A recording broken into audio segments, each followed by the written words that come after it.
Saya klarifikasi tadi adalah tax ratio dan menaikkan pajak, Pak. Itu beda.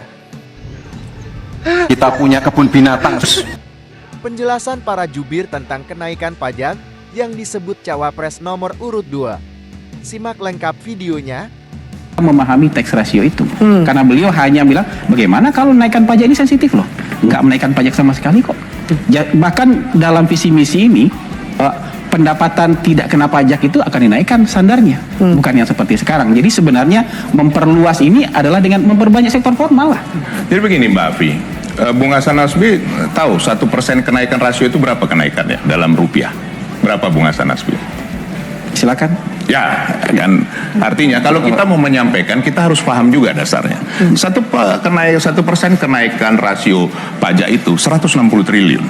Jadi tadi dari 10,5 ke 23%, itu kenaikannya 2.200 triliun.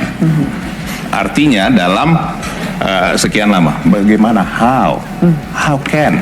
Masuk akalkah analogi yang disampaikan? Tidak, saya katakan tadi kecil sekali, hampir tidak masuk akal dalam 5 tahun ke depan bisa mengejar sampai angka 23% jadi begini, itu. sebenarnya simpel saja. Sesuatu itu disampaikan, kita memang harus menguasai. Makanya tadi saya dari awal saya memaklumi bahwa memang itu bukan bidangnya dan memang secara kemampuan dan track record memang belum sampai. Tapi sudah ditulis di visi misi loh, kalau jadi visi harus misi dijelaskan. Kan, visi misi kan wajar saja. Itu adalah sesuatu hal yang mau ditargetkan.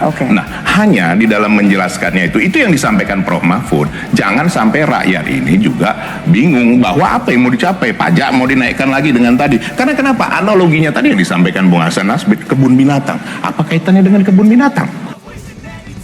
Kita punya kebun binatang. Berburu di dalam kebun binatang.